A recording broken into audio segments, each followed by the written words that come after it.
Hey, good morning, Ben. Let's do on the lake. The coffee's on.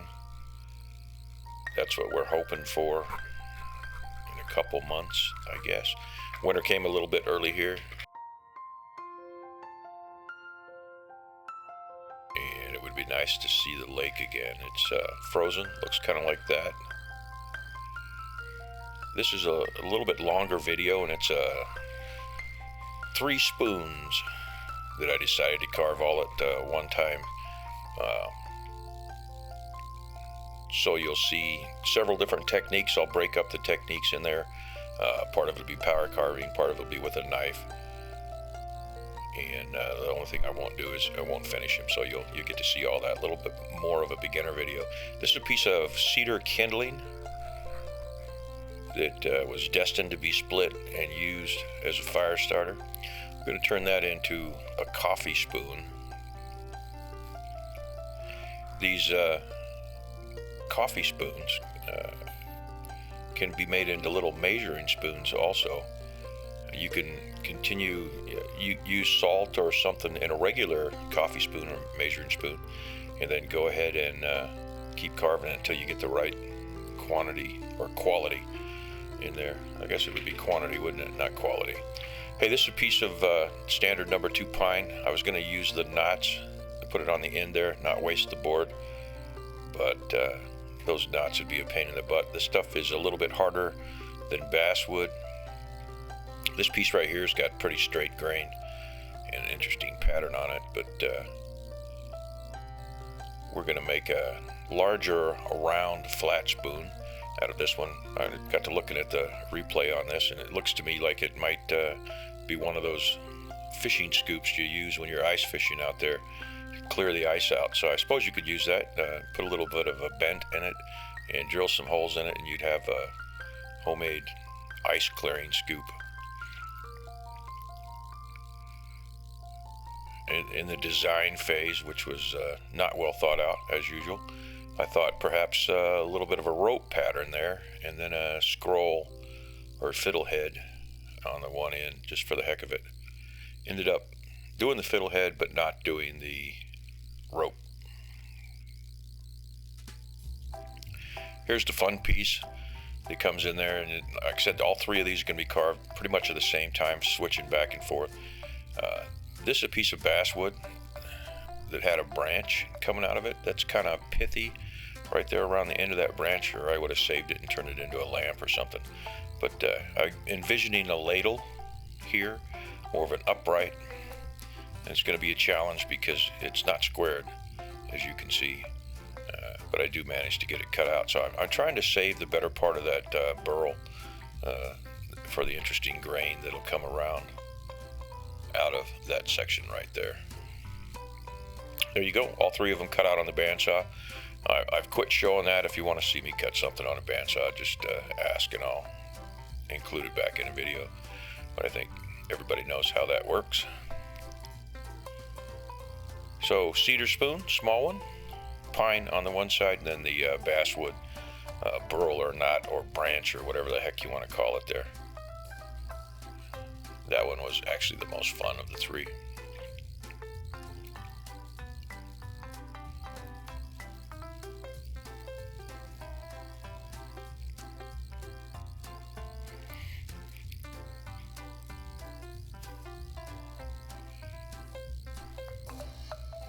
So I was sitting there looking at that burl piece, and I thought, where would the scoop go in? And I hadn't bothered to cut that out, so I got up real quick and went over and cut that back in. I think this is going to have some really interesting grain as it comes down the line at this phase. That's what I'm thinking. This one, if you go back a few videos, I will use the Arbortech power carver to rough that one out a little bit later in the video, so you'll get to see me use that. I said I was going to, even though I didn't like it. It does a nice job of carving. Here's the old-fashioned way. Bench knife in your hand. This is fairly hard wood if you're a beginner carver and you start. Pine is definitely where you want to start. But this is much harder than basswood or tupelo. You can see that I'm working both directions on the grain there. Anytime you have a circle, you see how that's starting to cut back down into there. you need a stop cut right there, or otherwise that could tear right all the way through. Work in both directions. Video was speeded up 4 times.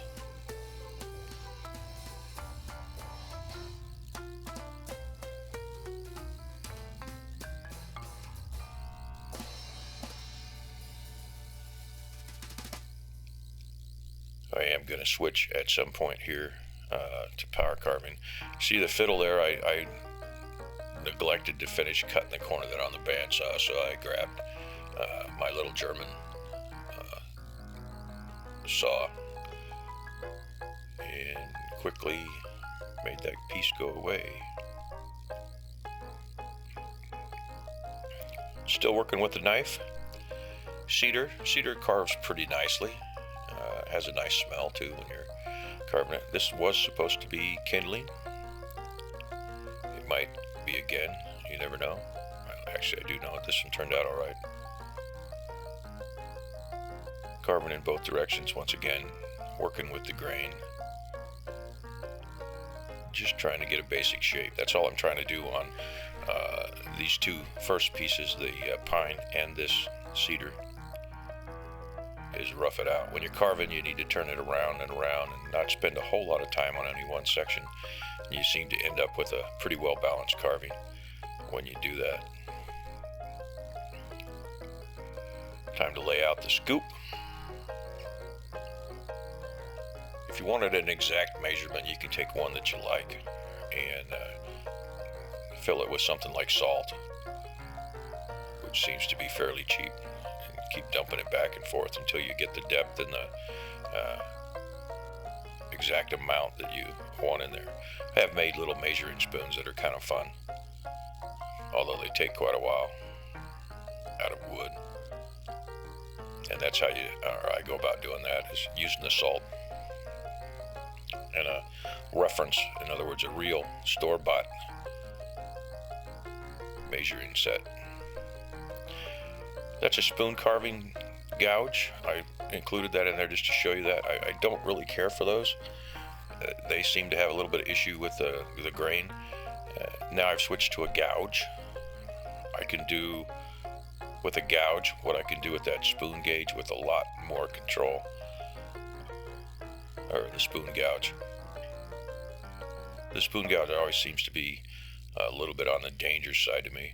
Here's a fine template. I was looking for something, looked around me, and here's a electrical cover plate that turned out to be exactly the right size for putting a reference for the center of the bowl of that one spoon.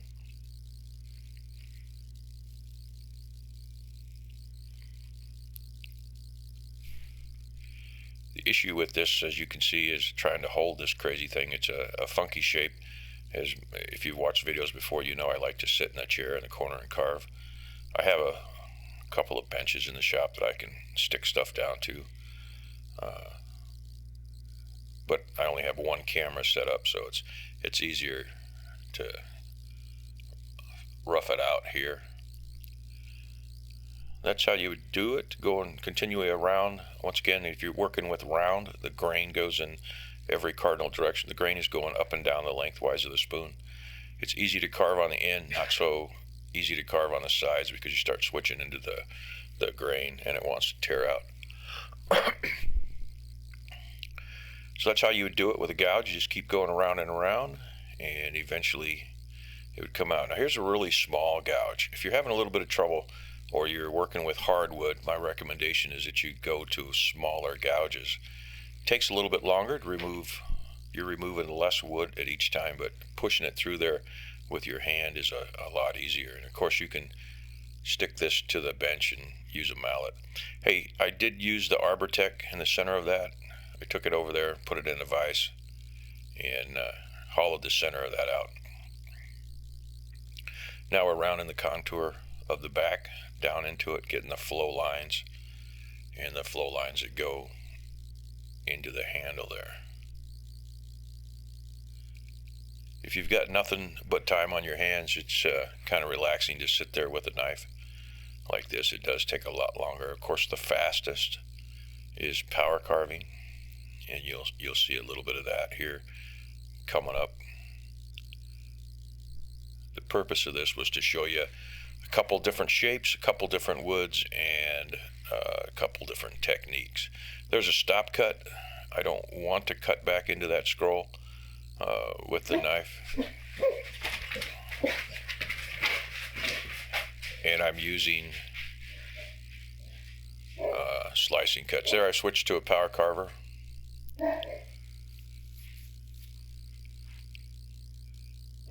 That's my newer handpiece. Got a Cuts-All bit in it. Like many of the other carvers out there, Cuts-All seems to be the standard. I have a lot of them, but I end up using 4 or 5 of them. I have 2 hand pieces, and they have 2 different size bits in them. One's an 1/8 inch, and I don't know what the heck the other one is, 3/16 or something like that, a little bit smaller. Rounding over the scroll, or the fiddle head, depending on how you want to carve it. You can see I use that thing like a pencil, and just take light cuts. You still kind of have to pay attention to the way the grain goes on that. But light touches, you can really get something rounded out, and this is just rounding it out and turning it all around, not spending a whole lot of time on any one particular piece. Make it all flow kind of together.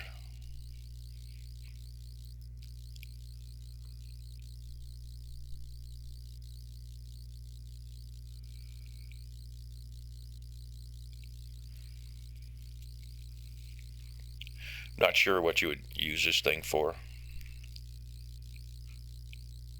Ironically enough, the spoons that we tend to use here at the house are not spoons. They're more of a spatula with a flat tip on them for scraping the bottom of pans and that sort of thing.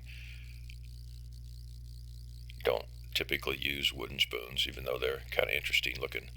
Drawing the scroll head in on that thing. There's any number of ways that you can carve this.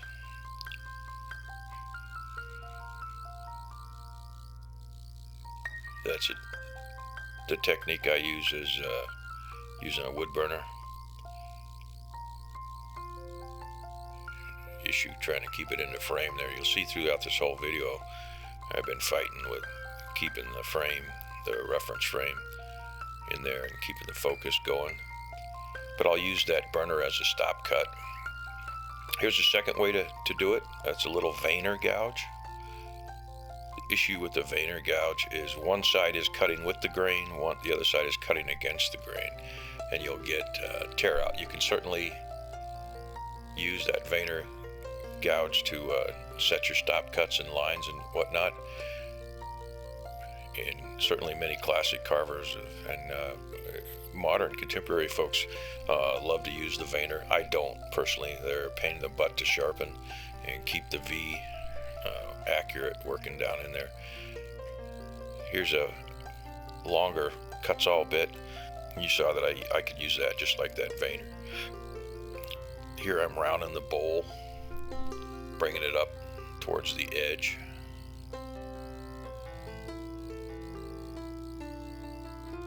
The center of that was done with that Arbortech. I ground it out initially with the grinder bit on it, and then I went back with the sanding disc. And just for reference, I did destroy another sanding disc in about 2 minutes on that. And I was actually trying to be gentle this time. So might want to look for another purveyor or vendor that makes a little bit higher quality sanding disc. And maybe they'll last a little bit longer. You can see it's starting to take shape. This is just a number 2 grade of pine. Although a really clean piece once I moved away from those knots.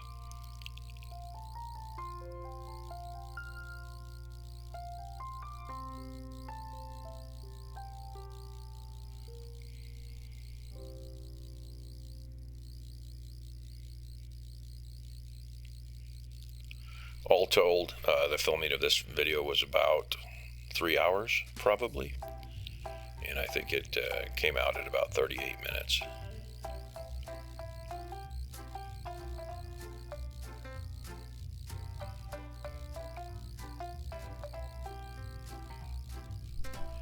in case you're wondering, my dust collection, I don't like to have a vacuum sitting running in the background. It's got an annoying noise. Eventually, someday, I may build a partition out on the edge of the studio where I've got a dust collector and an air compressor sitting out there where I don't have to hear those. I switched to a little diamond bit and just gonna run over it real quick, save a little bit of trouble with the sanding. I don't take any of these all the way down to a finish that you might if you decide to carve one.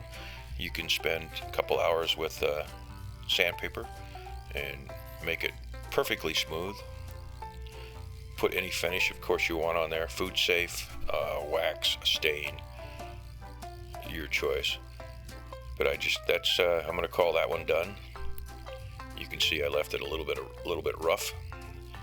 The idea is to show you what can be done. It turned out fairly interesting. Later on, you'll see that I'll wet all these down. And what's interesting is after the fact, the grain on every single one of them raised quite a bit from wetting it down, which is a woodworking technique, as woodworkers know. And they require sanding all over again, but they'll be much smoother this time. I could have done this with a gouge. It's a lot easier on the smaller pieces to use the power carving. You don't have to hold the piece quite as hard in your hand. And there's the bowl.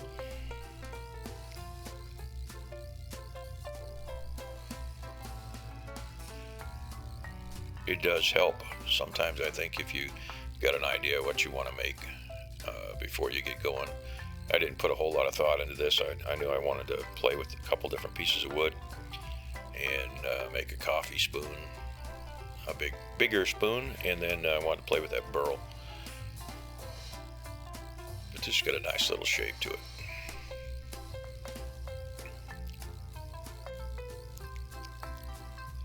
I can do all of this with a knife. It just takes a little bit longer and smaller cuts.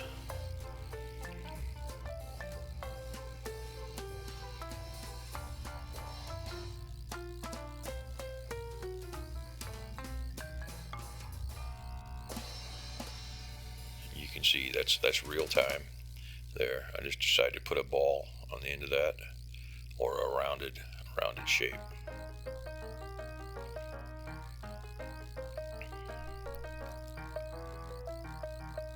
Constantly turning the piece around and around, working on one section at a time. It tends to turn out a harmonious piece.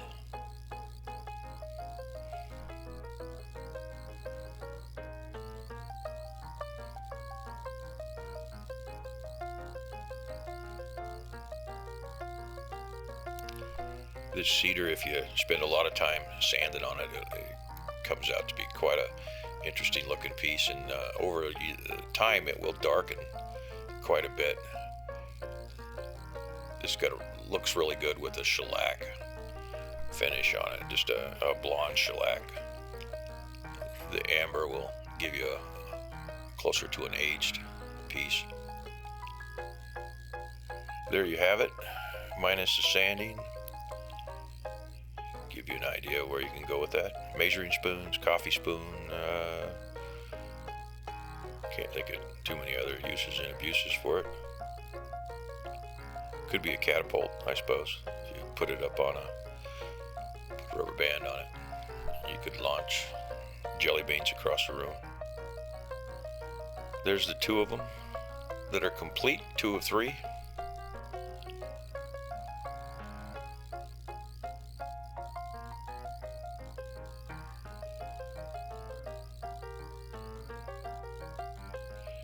Here's the fun piece. There's what we started. You saw what we started with. We had a big piece of basswood. It's going to be kind of an upright ladle. That's what I was thinking when I got to this point right here.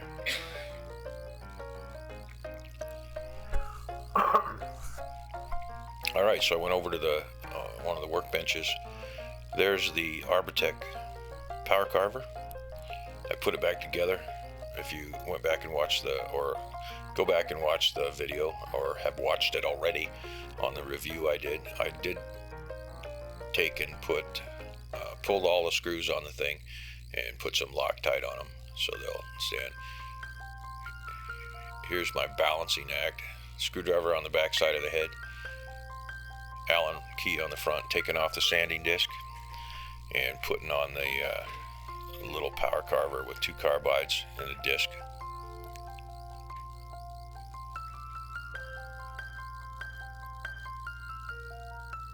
Two different screws, got to keep track of. One's does not have a bevel on the underside of the head, and the other one has a bevel. This one does not have a bevel. And the lockout on the back of the tool does you absolutely no good whatsoever. A little drink of coffee. The other issue is my wood stove is just off to the right side, and I haven't been using the dust collector on it. It throws some interesting chips up on the wood stove, and I got to stop and blow those off. If you watch them, they start to smolder a little bit, and it's a pretty good way to start a fire. Taking real gentle cuts with it. It's leaving a pretty rough surface, and I'll show you what that looks like later. Your initial impression would be that's really pithy wood and not worth messing with, but that's not the case. In this basswood, it leaves a pretty rough finish. I imagine if you were using a hardwood in there, it would be a lot smoother. But as you can see, it does cut. It has a soft start. When you turn it on, it doesn't jump like a right angle grinder would. I'm flipping this around to catch a different angle of it. You can only work from about 10 o'clock to, well, you can see it right there, 10 o'clock to 4 o'clock on the right side of that, the way that guard is set up. And you can see the part that I'm using, that's exposed. The guard covers the rest of it. I'll use it for a little bit longer, then I got a deep suspicion that I'll end up cutting away portions on the underside of that guard. You haven't seen it in a video yet, but I keep a right angle grinder around next to me there, and I keep a coarse sanding disc on it, 36 or 50, somewhere in there, sometimes an 80 or 120, but generally I use it for removing a lot of wood really quickly. It has absolutely no guard on it, and I use that one-handed, holding the other piece with gentle cuts. Probably not the safest thing in the world. I'll show that someday. I'll show that someday.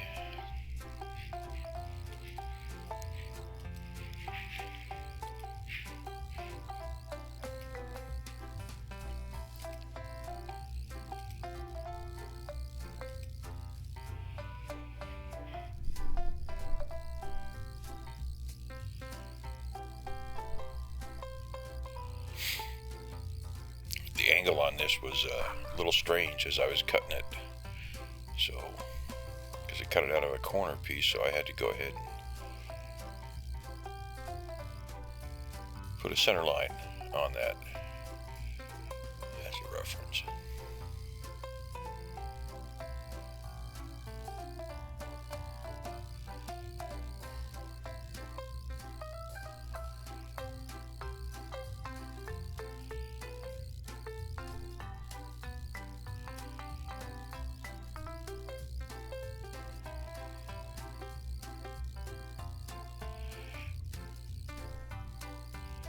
This thing does a pretty good job. It will jump in there and bite if you lose control of it. It's not that hard to control. Shallow cuts are better, of course, for control. However, if you do, one of the things that's good about it is if you do manage to mess up with it, the guards only let it cut a 1/4 inch deep, give or take.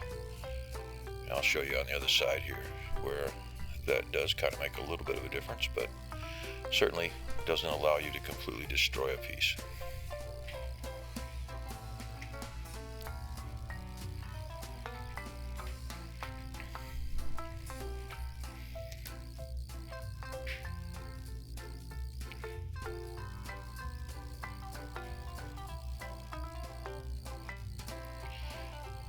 It doesn't exert a whole lot of pressure on the piece when you're cutting. not like a chisel would or something. You can get it held in there pretty lightly. Not quite as light as it was just there.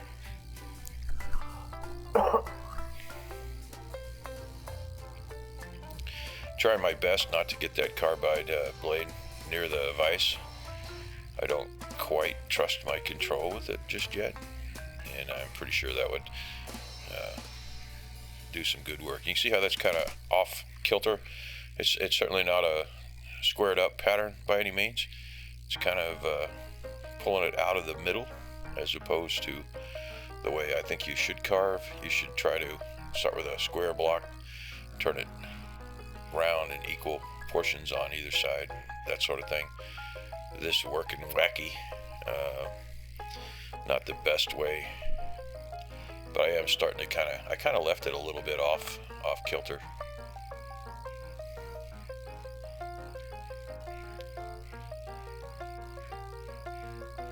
You can see the chips starting to accumulate on the floor there. I assure you just as many are hitting the potbelly stove over there, and I'm going to have to stop in just a second and blow those off so that I don't have a smoking fire out here in the studio.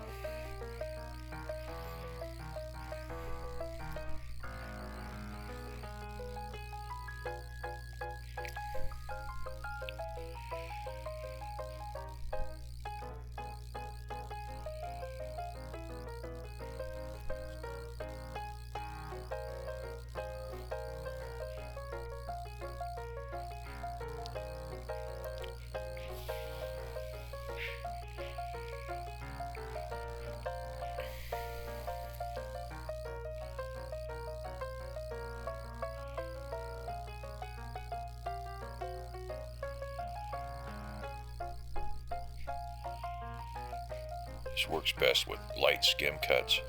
Wood's a little pithy on the back side of that handle there, and it's a little softer than it is in other places. You can see how rough a finish that's leaving. I'll take a knife later on and show you that the wood under that is just perfectly smooth and fine.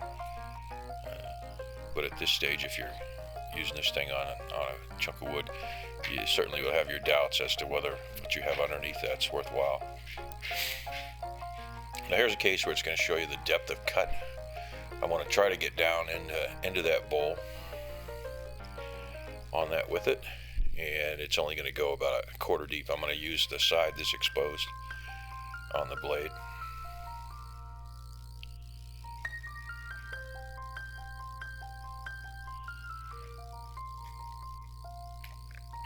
First I took a couple of skim cuts, but you see I'm plunge cutting the end of that, and that's all the further that it's going.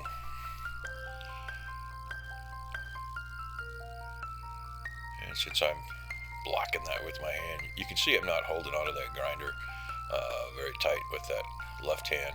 I'm just kind of using it as a guide. This thing really doesn't have a lot of torque on it. It's a fairly safe tool, I imagine. But it will take a quarter-inch chunk out of you. There, I just slipped on the left-hand side of that, and it bit into the edge of the spoon there. Here's what I'm talking about, and you can see that how smooth that wood underneath there is. You would think that it would be all pithy. I started with the knife just to remove some of this and see what I had under there. I'm not going to stick with it very long. This would be a terrible piece to carve for your first carving if all you owned was a knife. The grain in that is going every which direction. There was a branch that went up through the middle of the bowl, from the front of the bowl to the back. You can kind of see it in the back there. That's where a branch was at in that knot and healed over. And if you're trying to work with the grain, it's all but impossible because the grain's every which direction. There's the branch in the bottom there. I never did get that completely cleaned back into that. There's a little crack there. And you can see that I've switched to a cuts all bit. A yellow one.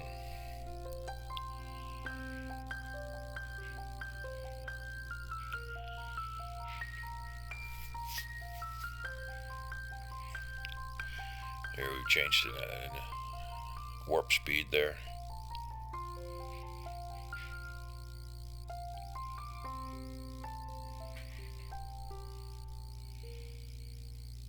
Of the three, this was quite a bit of fun to make this one. I did leave it a little bulky. If it were not for a video, I would have probably kept messing around with it till I eventually blew through the bowl or the side.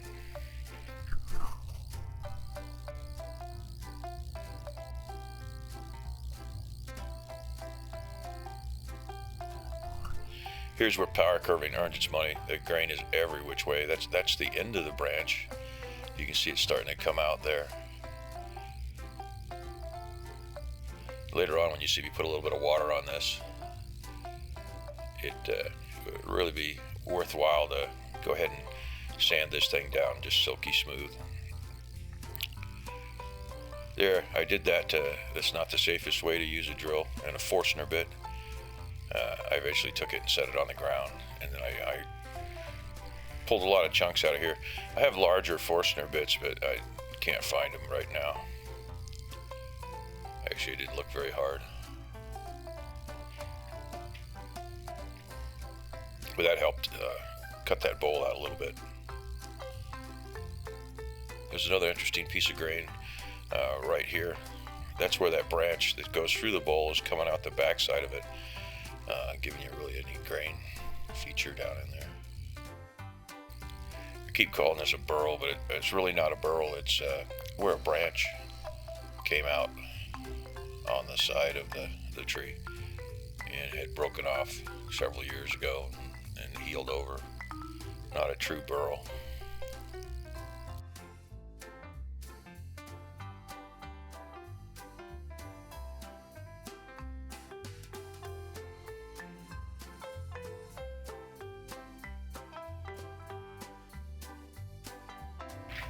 That bit that's in the end of that there is cuts all bit. It was a yellow one. I've managed to get it warm enough or hot enough to get the yellow off of it. And it doesn't help that I use all these different kinds of woods messing around with this thing. When you get into yellow pine and such like that, you get the sap, and the sap starts to build up around the bit, and it doesn't brush off very well with a wire brush. I take a little mini torch and heat it up enough to burn that pitch off there, but not enough to change the temper on the bit. At least so far, that's what it appears to me. I'm rounding out the inside of that bowl, kind of bringing it up to the side. I have no idea what this would be used for. Maybe a dipper or ladle to grab yourself a drink of water out of the bucket that you just hauled up from the river.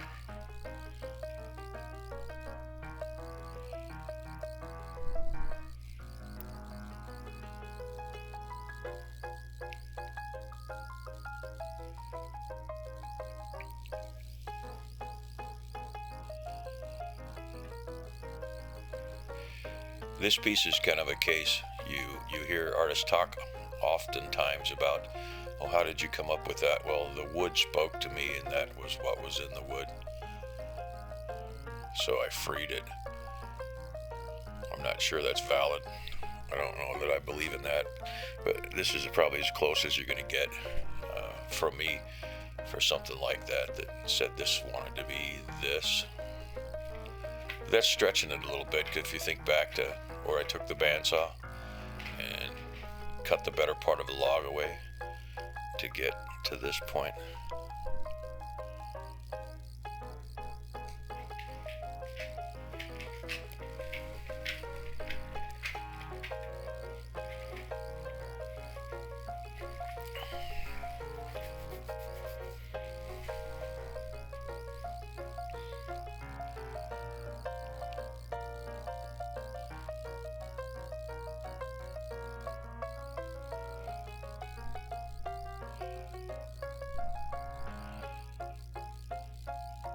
To ask that camera to focus.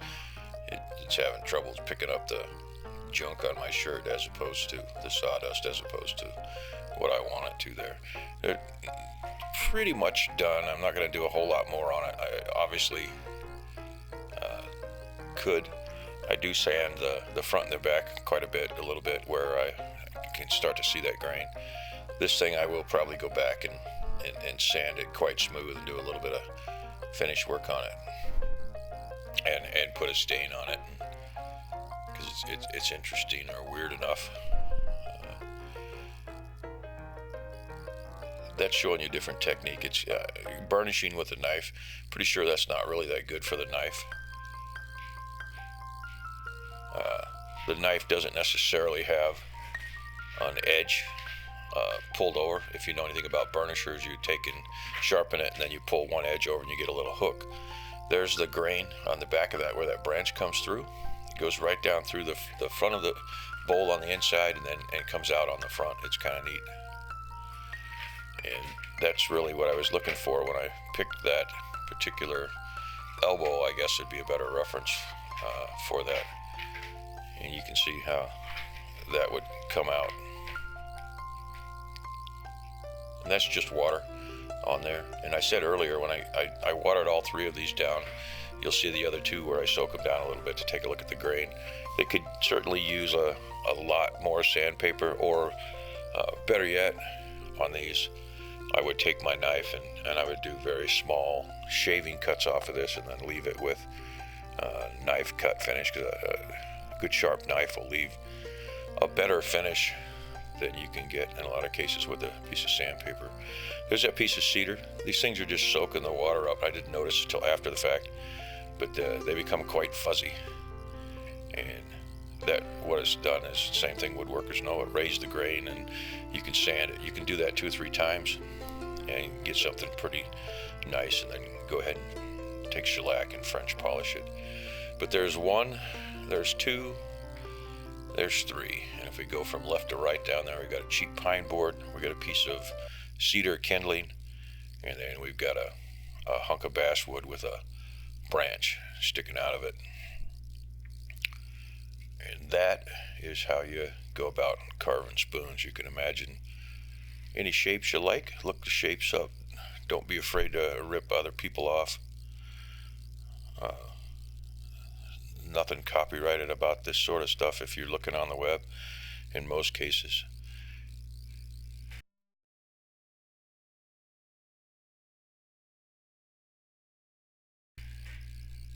There's some rabbits, a bunch of squirrels acting stupid out at the feeder.